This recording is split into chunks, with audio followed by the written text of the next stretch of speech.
Hello and welcome back to the Golf Ireland pod. I am your host, Stephen Murphy. I'm joined by not my regular co-host, which is Valerie Wheeler. She's on holidays. She's sunning herself somewhere. Very, very jealous. But I'm joined by Queeve. Queeve, this is not your first appearance. You were here replacing me a couple of weeks ago, so you're now replacing Valerie. But thanks for joining me here. How are you? Not too bad, yeah. Good to be with you again. Yeah, of course, when everyone's on their holidays, they give me a call and I'll jump in, But I happy to do know. it. I feel bad. I feel bad. But someday you're going to be on your holidays, Queeve, and we'll be jealous of you. Exactly. Which is great. But yeah, Valerie, I hope you're enjoying the sun wherever you are. But yes, we have another great episode this week coming up for you to listen to, which is always fantastic. But before we get stuck into our great guest, huge weekend of golf in the world of golf, Queeve. We had the Masters at Augusta, which I don't know. It's my favorite major. Do you feel the same way?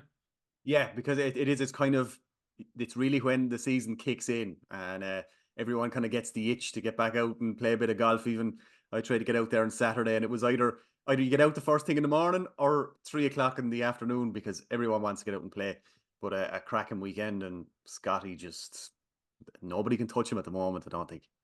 Yeah, it's the most dominant we've seen someone since. Now it's still a long way to go before he reaches Tiger level. I think there was a great stat they showed. It was because Scotty's been kind of this good for like 3 years now, and they showed him against like Tiger's 3 years in like 2002, and Tiger had won like five majors or nine majors or something like that crazy in that 3 year span. Scotty just won a second, so there's definitely levels to it, but Scotty is as good as we've seen in a long, long time, and. Yeah, I really enjoyed watching it. To me, you know what the best part was? The course. Like it was played so tough. It's great to see a course that really finds, I think, the sweet spot between being difficult and still, you can still go and shoot under par. It's not as brutal as the US Open, but then it's not as easy as maybe sometimes a PGA. So it was fantastic. The wind got up on Friday and really separated. That's where you see the real ballers separate themselves. But yeah, look, Scotty, who knows? First leg of a Grand Slam potentially. I don't know. That could be getting ahead of ourselves, Queeve, but you never know. That's the kind of history we're talking about here. But disappointing from the Irish perspective, Queeve, Rory and Shane didn't really feature too strongly, which is a shame. But which is surprising. They both tend to love it around here or love it around Augusta, but just wasn't their year, unfortunately. Yeah, I mean, like, look, Rory, maybe is it too much pressure that comes on him when this comes around every year? I mean, he had a decent Friday. He played pretty well on Friday, but it's kind of it's the same thing nearly all the time with him. It's putting 4 days together. He seems to struggle with, and he seemed disappointed at the end as well. You never know. Look, maybe someday he will he will eventually do it. Shane as well, like because Shane was one of those guys I generally would back him every year at the Masters because he has the short game generally to do it in Augusta. Just didn't work out for him. But there was an awful lot of players who it didn't work out for as well. I mean, how many of them that were over par? I mean, even just going back to Scotty and you said about the whole Tiger kind of comparisons that are coming up. I thought Butch Harmon said it fantastic, and he said he has to do it for 19 more years to be on Tiger's level. I mean, he's won the Masters, he's won the Players as well. I think he's the first player since Tiger to do that. So there are going to be those comparisons, and the difference I think between when he won it 2 years ago and this year was I know he said when he went into the final round on Sunday 2 years ago he was crying. I think it was the Sunday morning. He was really feeling it, but he seemed to be more settled this weekend. And because there was a couple of guys pushing him. In Ludwig Aberg was pushing him, and Max Home, a couple of others, but he still played every day the same as he had done. He was if there was a tough pin position, he was bailing out and using his short game. If there was pins he could attack, he was doing it. He was unbelievable the whole weekend, really, and you can see there's multiple majors on the horizon for him. Yeah, and you make a great point. Yeah, Ludwig, it's great to see Ludwig. That's his first ever major. I think he's going to have a few of these majors under his belt as well at some stage. But the big lesson for me was watching Scotty, and it's the only thing that could be maybe relatable when it comes to Scotty for amateur golfers, but is the temperament. Walking off a hole, having shot double bogey or an eagle, Scotty looks the exact same. The temperament is never high, it's never too low. It's just a nice even keel, and he has a real good handle on life in terms of his perspective. And I know he's about to have a child, which is even probably going to make that even more so. But I think he said afterwards, his wife was saying, no matter what happens, you're still the same person, and you just, you move on. And when you've got that skill level, that temperament, and that attitude, you're going to be hard to beat in most weeks on the PGA Tour or on the Masters or in the majors, should I say. And that's something that a lot of people can learn from, I think, as well, is not to get too high and too low in this game, because Scotty made plenty of double bogeys. It's not like he was flawless all week, you know. So again, just a good lesson for us all. But anyway, look, we hope everyone enjoyed watching the Masters as much as we did. We do have a great interview here where Valerie actually spoke to Jacqui Hurley, which is a great interview. We hope you all enjoyed, and we will throw that over to that now. All right, so joining us on the Golf Ireland podcast this week is RTE sports broadcaster Jacqui Hurley. Jacqui, welcome to the pod. Thanks a million for having me. Jacqui, I normally ask people, do they get out much for golf? But I think you're only in off the course, are you? Look at this red face. I am literally only in off the course. So it is windswept is the absolute feeling of the jour at the moment. I think anybody who has been playing golf recently has seen, and anybody who plays underage sports or anything, is just like the amount of pitch closures we have seen. If any golf course is open at the moment, then fair play to their groundskeepers, because it is extremely difficult out there and the weather is challenging, to say the least. And my golf needs every bit of help it can get. Well, is this the first time you've been out this year, or have you get out at all before this? I get out a bit. Do you know what? I don't get as much time as I would like. I'm still playing football and basketball competitively, and to be honest, they take over an awful lot of my time. And then obviously I work with you at the weekends, and it's a really busy job when you work in live sport, because that predominantly happens every Saturday, every Sunday, and every day in between. So there's a fair bit that goes with it. But I tried, like, I've kind of made a promise to myself that I want to get out minimum once a week for 2024 and just try to actually play consistently, because the biggest thing with golf that I've learned is you can't go out there and think that you're going to be amazing if you're not practicing. And I am the kind of person who I'll become obsessed with it. Then I'll want to just keep playing and keep doing it. But I just don't have the time to do that right now. So I'll try to keep myself honest and do it once a week. But any more than that now would be definitely a major bonus for me. Look, people talk about being golf good for your mental health and getting out and being social, and you certainly enjoy the social aspect of it. You have a gang that you'd head out with the odd time, and they seem to enjoy being out with you as well. Yeah. Look, I think, to be honest, when I was starting golf, I was trying to get a scenario where I'd find loads of sports women who were of the same kind of vintage, where I guess we were all finishing our playing careers in different ways. And I kind of think that golf is a really good thing for lots of, not even people who are really competitive, but just for women who want to have a social side of getting out and doing something and being active. And the chats are always good as well. So Valerie Mulcahy had retired. Nikki Daly was retiring from hockey. Even when Leona Maguire was home, we were trying to get her out. Clearly, she's a much better golfer than we are. But we'd kind of thought that. And then our friend Emma O'Driscoll is a really good golfer as well. So we were like, look, maybe we'll get out. When they want to take things seriously, they can. But like, we're all competitive as well. None of us want to be terrible at it. So, getting out there and having a bit of crack with each other has been a big help. But I think you never lose the competitive nature. You still, at the end of the day, you always know who's won as well. And I think that's probably half the crack of it too. Well, look, you're talking about the work-life balance there and hoping to get out more, but we both know that in gigs like ours, it's really hard to have a work-life balance. And then you have a family life, but you need someone, like a really good supportive system around that. And luckily enough for you, Jacqui, you have that. Yeah, I do. And to be honest, it wouldn't work for me if I didn't have that. Like, I mean, there's no better person in my life than my husband, Shane. He literally is the person that pushes me to do all the things in my life. Like, even when I wanted to write a book, he was like, you should write a book. You'd be class at that, whereas I think probably even in the early stages of my career, you'd have doubts of, will I be good enough? Will I be able to do this? Will I be able to do this? He'd be like, what are you talking about? You're brilliant. Do it. So I think anytime you have somebody like that who's constantly encouraging you and who's a really positive influence in your life, my mom and dad would have been really big like that as well, and still are. And my sister is a real high achiever as well. So I think when you just have an environment of people around you who are driving you to want to get out and do all of these amazing things, it's probably just watching them and doing their thing as well that makes you want to aspire to be better. And I think that has a big part of it. Like, I think mental health is just so important now. And for me, having the right people around me, whether that's in a job sense or in a family sense, or even just people that I hang around with, like you, just having friendly faces that you can go and have a chat to about things that are important or things that are not so important, is just really, really, I love having people around me who I draw from, who are like a positive influence on me. And I like to feel that I'm kind of like that with other people then as well, you know? Yeah, and you have two beautiful children, of course. And what is the sports life when it comes to these two? Are they into it? What are they into?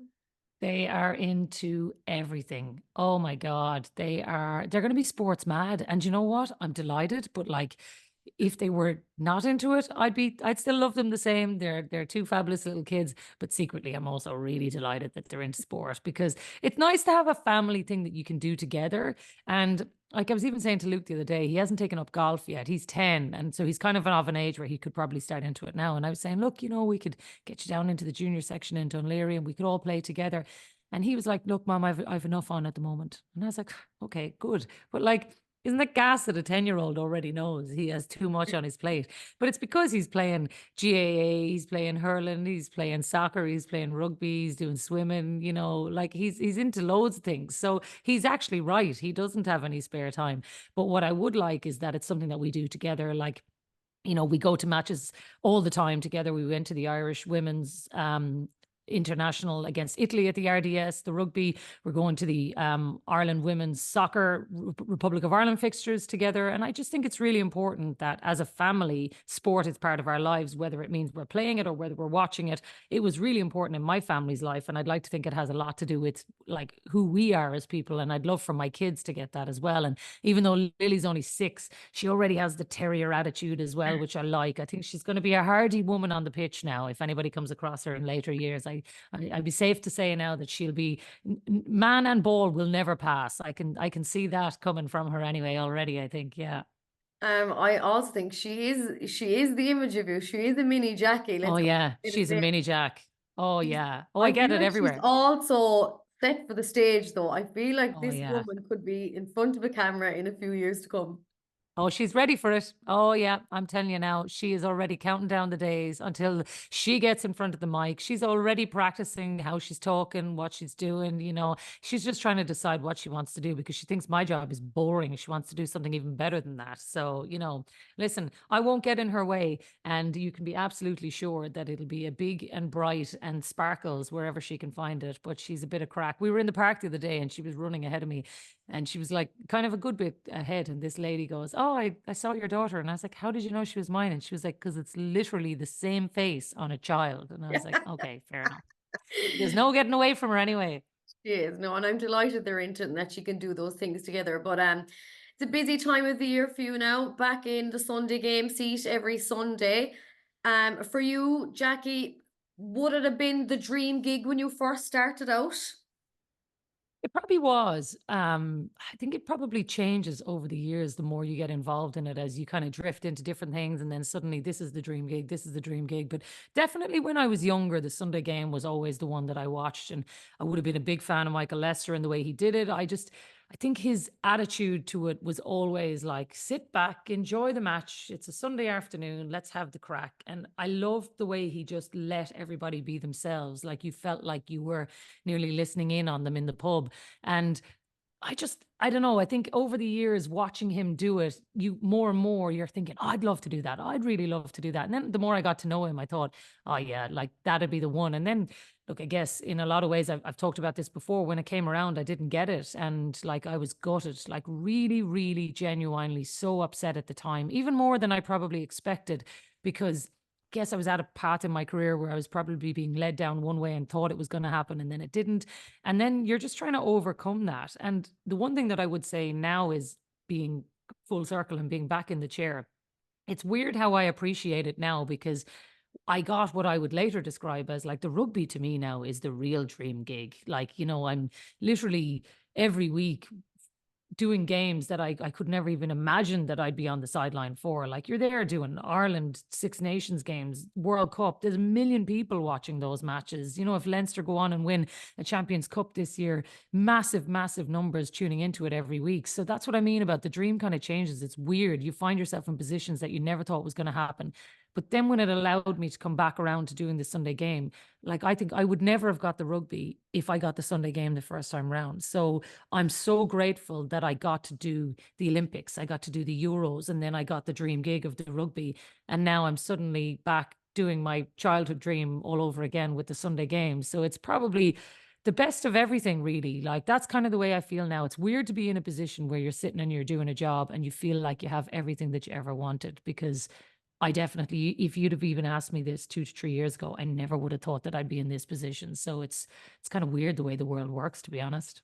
It's stunning, and it's amazing to hear you say that, to be honest. But looking back, before you even started this out in school, was this always something you wanted to do? Was it, when did you decide that media was your thing? Yeah, always, to be honest. Even when I was in, like, when I was in primary school, even my mom and dad said I would have been talking about just a love of sport, love of going to matches, constantly kind of delivering match reports to them, whether they wanted to listen to them or not, I'd say, you know. But then when I was in secondary school, I do vividly remember having conversations with our career guidance teacher in school in Bandon, a lovely lady, Sister Nora, but a nun and a real practical thinker. And she was very adamant that I should be a PE teacher or a nurse, because the stability of jobs like that. And she knew I was very interested in sport, and I obviously was playing a lot of it and doing well at the time. And she thought, PE teacher, that seems the most thing. But like, it didn't seem right for me. And there was a part of me thought, oh, maybe I'd really like to teach, but it wasn't the thing that I really wanted the most.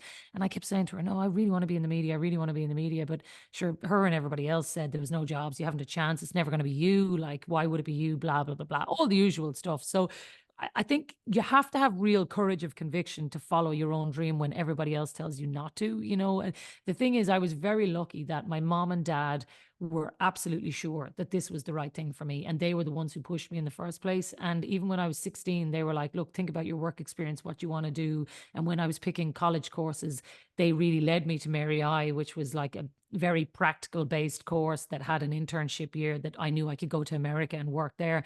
And mom and dad were big on that, you know. Like, I think because my sister is a pilot, I think they were kind of like, look, I don't really care. Like, we're going to teach our children to aim for the stars. And if they get it, great. And if they don't, I'm sure they'll find something else around it. And I think because Trina is 15 months older than me, and because she was so successful, when I saw her chasing her dreams, I was like, well, okay, if she can do it, well, then I can too. And then I think when the family are all in behind it, there's no way that you're going to fail, because you're going to find some way of making this thing happen. Whether it was RTE or not, it was actually just chasing it and seeing where it landed. All the about getting into RTE came much later, but it was very much a, let's just get into the media and see where it takes you. I think a lot of people might have the misconception that, like, you know someone and it's who you know, and but I think when it comes to media, I don't think people realize the graft, the hours, the hard work, the Oh God, dedication that yeah. it takes to get anywhere in media at all, Jacqui, is just, it's just a different kettle altogether. It really is. And I actually think that's the one big misconception out there, particularly in RTE, where I think there was a sense over the years of nepotism is alive, where everybody comes through the door because they know someone. But like, I didn't know anybody. And actually, it was like a total fluke when I got in there. I just sent in a tape at a time. Like, my old boss, Ryle Nugent, used to say timing is everything. He'd say getting your big break is 70% timing, 30% ability. And then after that, those two things will shift completely. You know, then it's all about how well you do afterwards. But initially, to me, it was all about timing. Like, RTE just happened to be looking for more females at a time that I came through. But I also worked my ass off. Like, only for my SSIA maturing, for older people who might remember their parents setting up those, where, do you remember you put in €1 and the government would match it with €4? Well, my mom and dad had set up one of them for me, and only for mine maturing, I would have been back in Limerick. Like, you know, that paid for my rent for the few months when all I had was, I got a job doing sport for 5 minutes on TTV before Home and Away on a Monday. I was working in a PR company in Dunleary. I was doing sub-editor shifts on the Sunday Game, on the Premiership, on loads of sports things that we had. I was doing voiceovers, I was doing bulletins, and like, you know, because you're doing a lot of that as well. So you know what it looks like when you are literally working 7 days a week. I think I worked 7 days a week for 2 years. And you just get to the point where at some stage you feel like this thing is going to work for me, or it's not, or people are going to like me, or I'm just going to be around the place so much that somebody's going to get me a break and I'm going to get there. But I think just the idea that you fall into it and that suddenly you're a star overnight is just so far from reality, because most of the people that you see on your screens now are a lot of the time people who've worked behind the scenes as well, and have worked extremely hard grafting for probably 10 years before they ever got onto the screen. So for all of the joy that I'm getting in my career now, there was definitely a slog of you know, 3, 4, 5 years behind the scenes where I felt like I wasn't getting those gigs, you know, and that's probably why I appreciate it even more now, you know. And to be fair, it's really important that we are seeing more women like yourself on air and in front of the camera and doing what you do. And to be honest, Jacqui, I think I see a lot more women coming through the sports media, which is Me too. also fantastic.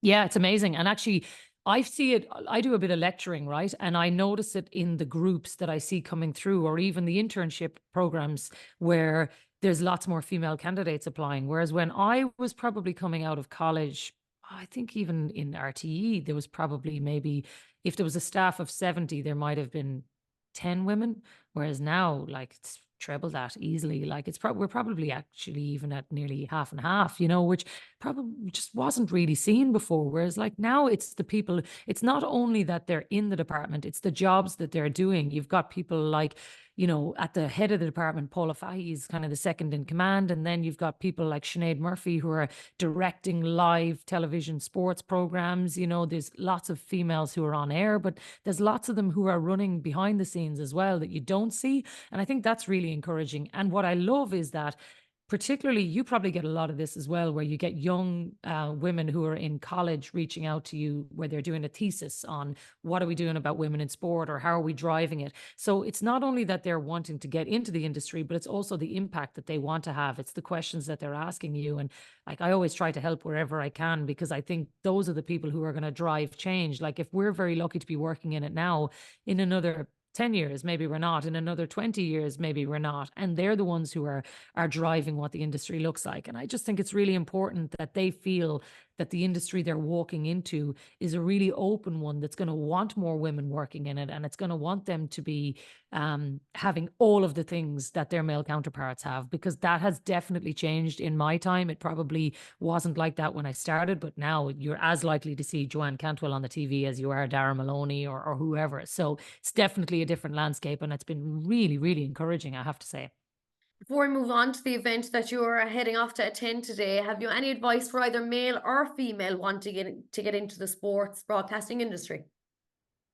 One thing I would say is there is loads of no's. And so do not forget that it's never no all the time. It's just no, not right now. So if somebody says to you, you've applied for a job and you don't get it and whatever, just remember that there is a million different ways to get into this industry. You just need to keep knocking on doors, and you just need to find another way to come around it, because it's like applying for college courses through the CAO. If you don't get your top choice, you can still find another way to come back at it. The media industry is completely the same. And I would say no never means no forever.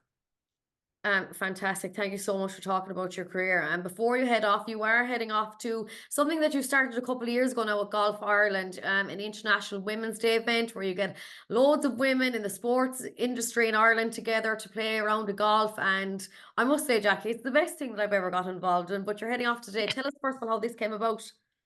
It's so much crack. Do you know what? This is one of the things that I'm so glad that we did. I'd been talking about doing it, and then had just approached Golf Ireland and said, look, what if we could just have a day where we just invite loads of sportswomen out to play a bit of golf and have a bit of crack? There's no ask on anybody. We just want you to come and have a brilliant day. And to be honest, everyone has just bought into it so much. That's what brings me most joy, that like you walk into the room and you might have like Nina Carberry is over there chatting to Fiona Coughlin, and it's just random sportswomen who are so in awe of each other, and a lot of them had never met before. So I think one of the greatest things that this day brought about was, I remember this magic moment where Olivia O'Toole was in the room, and she'd been a soccer legend where like young people had really looked up to her, and she walked in and one of the rugby girls said, I'd love to meet Olivia O'Toole. And I brought her over, and Olivia O'Toole gave her a huge hug and was like, yous were amazing in the rugby. And I was like, she knows who I am. And I was like, this is what it should be, because like, I don't want to speak out of term, but it feels like it's always been that way for the lads, and lots of guys that I know would get invited to those kind of events all the time. And I just thought, wouldn't it be great if we could do something like this for our sports women, where they really feel appreciated and they feel like they get some of the big days out as well. And yeah, it's just, it keeps growing and growing every year. And I hope we'll be able to do this for a long time to come, because it is probably my favorite event of the year. And Golf Ireland do a great job about just trying to make it easy for people. There's no shame. There's no embarrassment. I've had world champions who've knocked the ball off the tee, who've not been able to play. You've played in it. You've had the best days. Like, it's brilliant crack, isn't it? Oh, look, come here. It's absolutely amazing. I think it was last year that like my golf isn't great now, but I have been getting better at it, to be honest. I have been out a bit more, but I have a good golf coach now, so I've no Yeah, excuse. exactly. You're doing well now. You've I'm no doing all excuse. right. But I was paired with Leona Maguire, and like standing up to hit my ball with Leona standing beside me, I was never so nervous in all my life. I thought, I was like, before I started, I goes, I'm sorry about this now, Leona, but I'm just gonna hit it and see what happens. And you know what? She was so lovely, and Leona's quiet, but by the end of it, she was just, she was one of us. And she had fun and she enjoyed herself, and it was a day for her to relax as well and meet everyone Totally. else. Yeah. That's who we See, to want be to play. honest, that's where the joy is, because there shouldn't be anybody who's feeling like, oh, God, I'm total duck out of water here. I'm uncomfortable with this or whatever. Because even when Leona was coming, I was like, here, just so you know, everybody else is terrible at golf. So, like, if you, first of all, if you don't win this, it's going to be really embarrassing for you. But also, I had said I was going to pair her with you, and Nikki Daly was playing with you and Grace Yeah, Walsh as well, wasn't she? So you've got like, 200 cap international hockey player and an unbelievable camogie player, probably one of the best camogie players in Ireland as well on your team, right? So there's a competitive nature among the four of you that is going to want to be unbelievable. But I was watching you and the crack you were having. Like there wasn't too many people now trying to play on tour that day. Like even Leona, she was just enjoying the day. And I think that's what it should be about. We should be trying to create events for our sportswomen, and not even just in golf, to just bring the community together, because we're all really supporting each other. You see it if you go down to the RDS, you go to the Aviva, you watch some of the team sports playing, you'll watch the Olympics this summer. We're all sports mad and we all really want to support each other, but getting to know each other really helps as well. And I think the golf is great for that, because what everybody said to me afterwards was, God, being able to walk the course and get to know Valerie Wheeler and have the chats and all that is so important in terms of building relationships as well. So long may it continue, because it really is one of my favorite events of the year. And hopefully by moving it from March into April, we get better weather this year. But who knows what today is going to bring. I know. I think last year I lost sunglasses and probably my dignity playing in the golf course. But look, have the best day ever. It's going to be absolutely amazing. We can't wait to see the footage, the videos, the crack, the fun, the pictures. I'm sure you're going to have an absolutely fantastic day ahead with all the gang. All right. And cannot wait. Genuinely, really looking forward to it. And we are going to miss you big time this year. I I'll know. WhatsApp, I'll voice note you later on, just so you don't miss out on everything. Please do. Yeah, send me a little video just from some of Yeah. it. Have a Yeah. fantastic day, Jacqui. Thanks as always for chatting to us in the Golf Ireland pod. All right. No worries. Thanks a million, Val. Fantastic chat there with Jacqui and Valerie there. So thank you so much to Jacqui for coming on the podcast. Okay, over to some news updates as always. Best of luck to our men's European nations team. They have been selected to go over to the 4-day event, which began yesterday at the Real Club de Golf Sotogrande in Spain. That team consists of Matthew McLean, Jack Hearn, Sean Keeling, and Hugh Foley. You can keep up to date with all the scoring there on Golf Ireland's social pages. Also, the Golf Ireland 6-player squad for the upcoming under-18 boys quadrangular in France has also been announced. Donncha Cleary, Fionn Dobbin, John Doyle, and Mark Gazzi are all selected again after their recent trip to France for the Michael Carlian Trophy. And Finlay Eager and Evan Monaghan complete the selection as Ireland prepare to take on France, Germany, and Spain in the Wagger ranking event at Golf de Hasseger between the 25th to the 27th of April. So congratulations to all selected there. And best of luck to all the teams involved. As Jacqui Hurley mentioned on the chat earlier on with Valerie, today there is a Women's in Sport Scramble at Druid's Glen, which is supported by AIG. Fantastic day out there for all involved, and hope these all have a great day. Best of luck, and don't be too nervous. As Jacqui said, it's a bit of fun and a bit of a laugh. So yeah, best of luck to everyone there. Also, obviously, with the Masters was on at the weekend. Congratulations to Scotty Scheffler continuing his amazing run of golf. Rory McIlroy finished tied at 22nd, and Shane Lowry finished tied for 43rd. On the PGA Tour, both Shane and Rory and Seamus Power will be in the field for the RBC Heritage this week, so best of luck to the boys. On the LPGA, the first women's major of 2024 is here. The Chevron Championship from the 18th to the 21st of April, so kicks off today. Both Leona and Maguire and Stephanie Meadow both in the field, so huge best of luck there to both Leona and Stephanie.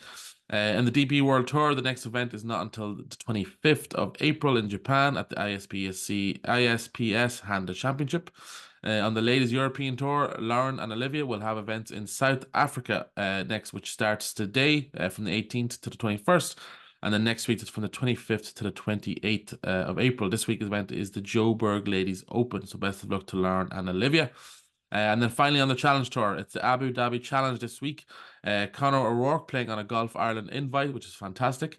And then there's also more Irish in the field. Jonathan Caldwell, Gary Hurley, Dermot McElroy, Ronan Mullarney, Daniel Mulligan, John Murphy, Mark Power, and Conor Purcell. A huge Irish contingent there. So best of luck to all participating. Hopefully an Irish winner at the end of the week. And that wraps up this week's episode of the Golf Ireland Pod. Thank you so much for listening. As always, we really, really appreciate it. And we'll be back next week with another episode.